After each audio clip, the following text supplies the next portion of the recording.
a subir nesse 8º mês do ano. Perfeito, Carlos. Então, assim, apesar de estar sendo um mês mais negativo, isso não me preocupa e não tira o meu otimismo quando a gente olha um prazo mais longo. A gente vem de meses muito fortes, né? A partir de março, a Bolsa engatou uma alta super forte, junho foi muito forte, julho foi super forte.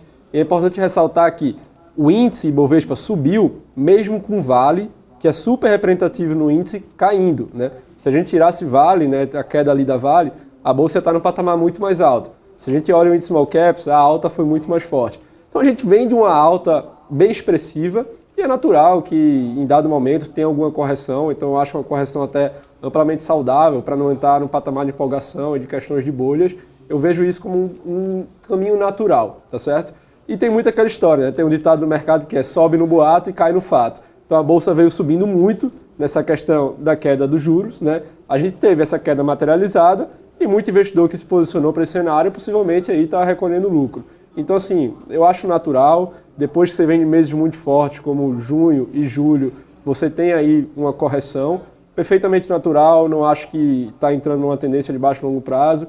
Quando a gente olha o fundamento, as empresas ainda estão muito baratas, as estimativas de lucro ainda estão razoavelmente baixas e a gente ainda tem um cenário de queda da Selic praticamente contratado e uma queda da Selic, Carlos, que na minha visão vai ser muito expressiva, né? A gente vai sair aí de uma Selic de 3,75, já estamos em 12,25, aí podemos discutir onde é que a gente vai parar.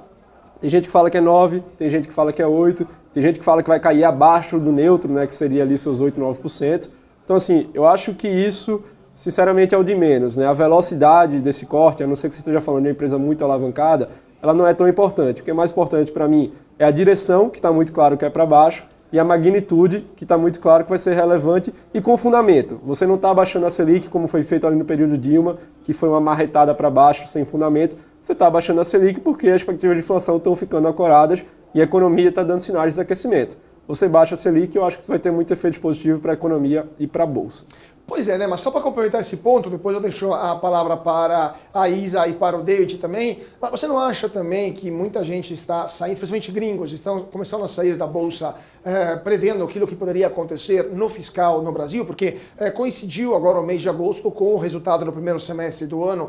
Tivemos um déficit primário de quase 50 bilhões de reais. Pode chegar até o final do ano com um déficit de 130 bilhões de reais. A reforma tributária vai aumentar a tributação, né, especialmente para o setor de serviços. É possível que seja eliminado o juros sobre capital próprio, juros de distribuição de dividendos vai ser tributada também, e o arcabouço fiscal, por outro lado, impõe um gasto para o governo de no mínimo 0,6 até 2,5, depende do ano. Então, nesse contexto, será que a turma não está prevendo o pior e já está saindo da Bolsa para evitar de ficar atropelado pelos eventos?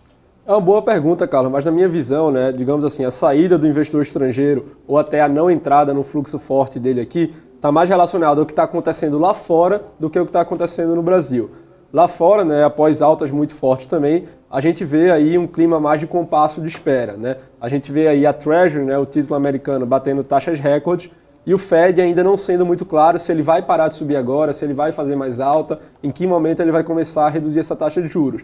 Então eu acho que ficou um momento, né, para usar o termo do mercado, de risk-off, né, as pessoas querendo correr menos risco, entra menos dinheiro em país emergente e o Brasil está nessa caixinha de país emergente. Então, assim, a gente tem que tentar entender a ação do investidor estrangeiro muito mais sobre a ótica do que está acontecendo lá do que o que está acontecendo aqui.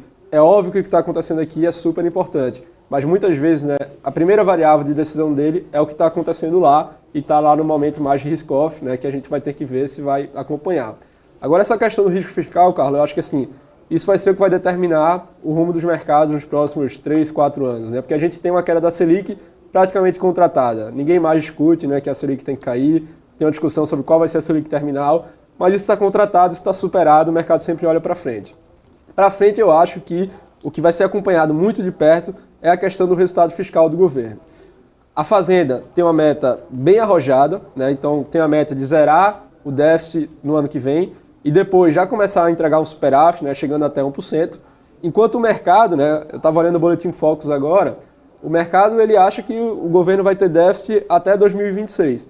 Então, eu comentei isso, né, até publicamente, pelo menos um dos dois vai estar muito errado, né? É possível até que os dois estejam errados, né, que o resultado final seja uma média entre os dois, mas o fato é que pelo menos um dos dois vai estar muito errado e isso vai ser muito importante para determinar o rumo da economia e dos preços dos ativos. Se a realidade se mostrar mais próxima do que a Fazenda espera, a gente vai ter um rally imenso nos preços dos ativos, porque a expectativa do mercado ainda é muito ruim, né?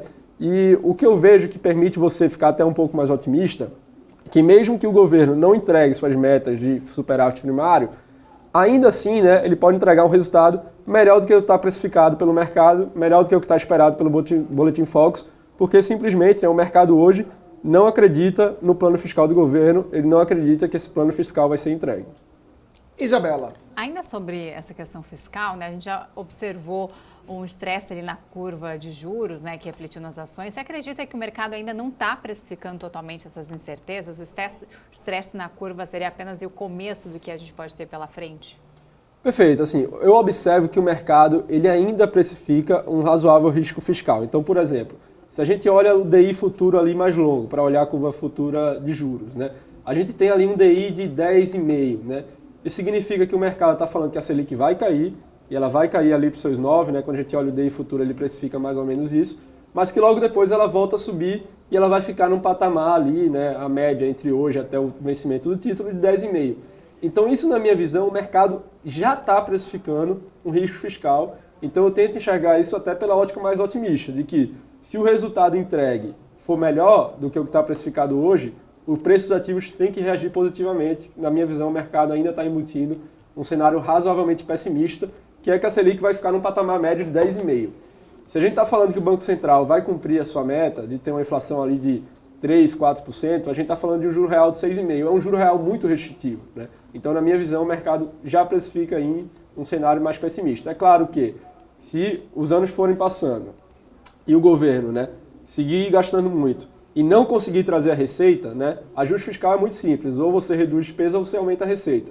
Se ele não reduzir a despesa e não conseguir trazer a receita, é lógico que aí vai ser precificado um cenário muito pior, né, do que o atual, e aí os preços vão reagir negativamente. Mas hoje eu enxergo mais pelo copo de que o mercado ainda está enxergando um cenário pessimista e isso pode ser visto eventualmente como uma oportunidade. Perfeito. David, sua pergunta. Olá, João. Boa tarde. Um prazer estar falando contigo. João, como é que você tem visto a questão de portfólio de clientes com todo esse cenário, né? Estados Unidos a gente teve CPI, que veio um pouco ali abaixo do esperado pelo mercado, de certa forma uma análise mais otimista com relação aos juros, por mais que o juros já esteja no patamar bem elevado.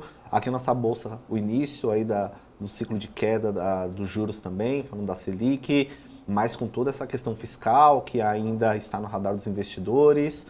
Como você tem visto uma alocação, desde, importante diversificar, é o momento de aumentar a exposição internacional devido ao dólar, devido ao problema fiscal, ou não? O Ibovespa ainda tem muito a subir, porque os juros efetivos caindo nas próximas reuniões, isso vai trazer melhoras para os resultados das companhias com relação a indicadores financeiros. Como é que você tem visto com relação ao portfólio, por gentileza? Perfeito, essa é uma ótima pergunta, que assim, no final do dia o portfólio é o ponto mais importante. Qual o percentual que a gente vai ter em cada classe de ativo? Tem diversos estudos que mostram que isso explica boa parte do retorno no longo prazo. E como é que a gente chega o portfólio? A gente define as alocações, sobretudo levando em conta o perfil do cliente, o nível que ele aceita de volatilidade, e a partir daí a gente faz ajuste tático. Basicamente a gente ajusta a vela ali para o contexto do momento econômico que a gente está vendo. No contexto atual, a gente tem um peso maior em ações brasileiras, principalmente small caps e principalmente small caps de empresas alavancadas que devem se beneficiar com a redução de juros. Então a gente está bem otimista com esse segmento específico. A gente gosta também de renda fixa no Brasil. Na minha visão ainda tem um carrego super interessante, né? IPCA+, está com um carrego muito bom. E se tiver um fechamento da curva, você ainda vai se beneficiar de uma marcação a mercado positiva. E o CDI, né, no final do dia, mesmo ele caindo, ele ainda vai entregar um risco-retorno muito positivo para o investidor, porque você vai ter ali uma taxa, né, que vai sair de 3,25% até 8% ou 9%, com uma volatilidade baixíssima. Então a gente também gosta de aplicações indexadas ao CDI, mesmo nesse cenário de queda. O que é que a gente está abrindo mão um pouco aqui no portfólio? Tá? A gente está abrindo mão um pouco justamente da parcela internacional. Por quê? Né? A gente vê a economia americana, né, embora esteja muito resiliente, provavelmente ela não vai apresentar a pujança que ela apresentou nos últimos anos. E a gente vê as ações americanas, no geral, a partir de um patamar de preço relativamente elevado. A gente olha ali as métricas de preço-lucro, né, e outras métricas de preço, todas elas estão ali, né, ou na média, ou um desvio padrão acima da média. E no final do dia, né, o retorno do investidor ele pode ser resumido basicamente no carrego, que vem do dividend yield da recompra da ação, no crescimento do lucro, tá? Que nos Estados Unidos sempre é forte, mas na minha visão, nos próximos 5 anos, é mais provável que não, que seja menos forte do que foi no passado, e de expansão ou retração de múltiplo, que eu vejo pouco espaço para expansão de múltiplo. No geral, na média do mercado americano, tem oportunidades pontuais, mas na média eu vejo pouco espaço para expansão de múltiplo, porque você já parte de um múltiplo muito elevado. Então a gente está abrindo um pouco mais de espaço nisso no portfólio para concentrar em Brasil, aí sobretudo ações, gostamos também de renda fixa e fundos imobiliários também, né, com a queda da Selic, tende a se beneficiar. Então a gente está concentrando um pouco mais nisso, mas obviamente são ajustes marginais, porque a alocação você segue o que você definiu de acordo com o perfil do cliente, você faz apenas ajustes táticos ali para esperar ter um retorno um pouco a mais no longo prazo.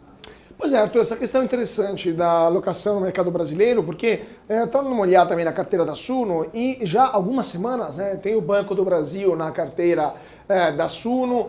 Eu me lembro várias vezes conversando com você, com o Thiago especialmente, né? O Thiago sempre falou estatal nem de graça, mas agora aparentemente estatal está de graça, né? Então, o que vocês estão achando do Banco do Brasil, esses dividendos que estão sendo distribuídos, esses resultados positivos do banco, nova gestão, primeiro semestre completo, quais setores vocês estão olhando na Suno do mercado brasileiro com mais atenção? Perfeito, cara. Então, assim, começando ali pelo ponto das estatais, realmente a gente sempre teve, historicamente, restrição a investir em estatal.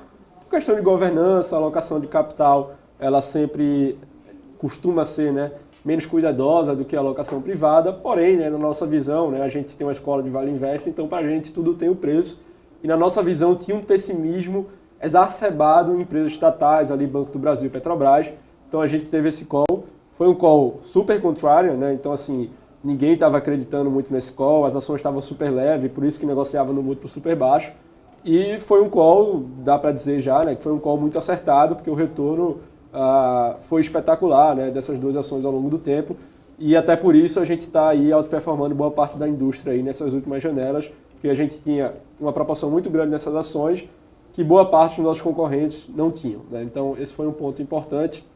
E aí olhando para frente, né, a gente vê que já não tem mais aquela precificação ultra pessimista, né? As empresas estavam precificadas quase que para quebrar, na nossa visão isso já não acontece, e a gente tem que monitorar sempre com cuidado como é que vai estar a governança dessas empresas. Até agora, né, boa parte ali do risco da governança tem ficado no ruído, mas a gente vê ali, principalmente na Petrobras, algumas questões ali com a paridade do preço, que começam a incomodar, então podem passar a reduzir o valor intrínseco da empresa, que façam que mesmo na queda de preço a gente prefira reduzir a exposição. Banco do Brasil, pelo outro lado, está tendo uma entrega super relevante de resultado, né? O ROI do Banco do Brasil já se equiparou aos grandes pares privados, a entrega está incrível e o preço ainda está razoavelmente baixo. Então, novamente, Banco do Brasil, a gente também monitora riscos, né, de governança, como por exemplo, no passado o Banco do Brasil foi usado praticamente para ser feito política monetária com o banco, que é um banco de capital misto, tem acionistas privados, não preciso nem falar o óbvio, né, que isso não deveria ser feito.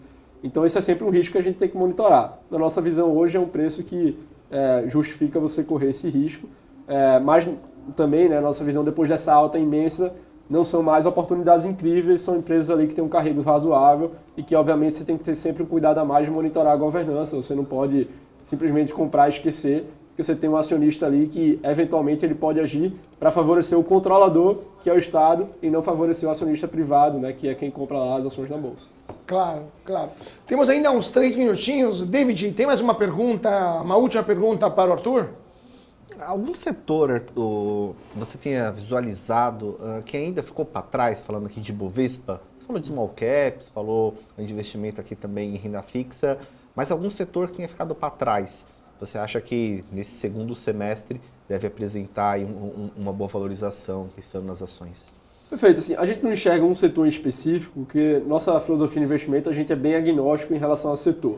A gente procura oportunidade em qualquer lugar do mundo. Então, por exemplo, a gente investiu desde estatal brasileira, né, de banco e de petróleo, até, né, na carteira internacional, a gente já investiu em empresa de shopping na Argentina e conseguiu ter sucesso nessas duas filosofias de investimento. Então, a gente é bem agnóstico ao setor. Hoje a gente não vê nenhum setor extremamente descontado, mas a gente vê, especialmente no segmento de small caps alavancadas, uma oportunidade aí especial, né? Por quê? No meio dessa crise, né, que a gente teve, do juros subir muito, teve muita empresa que cresceu a receita, né? Teve a receita ali avançando bem, cresceu o EBITDA, ou seja, teve manutenção da margem EBITDA ou até expansão da EBITDA, e o lucro desapareceu, o lucro caiu. Aí, pois bem, né, você pode perguntar o que é que aconteceu que a receita cresceu, o EBITDA cresceu e o lucro não. É muito simples, né? Entre o EBITDA e o lucro, né, além de algumas outras coisas, tem lá uma linha super importante que é resultado financeiro, que inclui a despesa com juros. E aquelas companhias que estavam alavancadas, né, tomaram dívida relevante, pagando CDI mais 3, CDI mais 4, CDI mais 5, na hora que esse juro disparou, a despesa financeira corroeu todo o EBITDA. E eu observo, né, está muito claro que esse ciclo vai mudar. Então, na hora que você vai pegar aquela receita que cresceu, aquele EBITDA que cresceu e os juros vai cair, a despesa financeira vai cair, tem algumas empresas aí que o lucro pode multiplicar por 5, por 10 vezes, né? E aí as cotações, né, quando o lucro multiplica por 5, por 10, é óbvio que na cotação você tende a ter aí uma performance positiva. Então, novamente, né, não tem um setor específico, mas é um segmento, né, um tipo de ação que a gente enxerga aí que pode ter algumas oportunidades especiais. É claro que você tem que controlar para o risco de balanço. Empresas mais alavancadas têm sempre o risco de quebrar, né? Então a gente monitora ali índice de cobertura de juros, índice de dívida líquida EBITDA, dívida líquida patrimônio líquido, a liquidez dos ativos para se ela tiver algum estresse, se ela consegue liquidar ativos ou não, monitorando para esse risco de quebrar. Eu acho que tem muitas empresas aí que podem se dar muito bem nesse cenário de empresas que eram alavancadas, cresceram muito receita, cresceram EBITDA e não entregaram lucro apenas por conta da despesa financeira. Perfeito. Vamos ver então o que vai acontecer e com certeza voltaremos a falar nas próximas semanas para entender como o mercado está evoluindo com o João Arthur Almeida, CIO da Welt, da Suno. João, sempre um prazer tê-lo aqui conosco, aqui no nosso closing da BMC. Volte sempre. Prazer é meu, Carlos. Até a próxima. Até mais. Obrigado. E vamos falar agora de Azul, né, Isa? Tivemos um prejuízo líquido da companhia, mesmo assim a companhia está subindo. E o que está acontecendo? Subindo fortemente, né? Bom, a Azul aí havia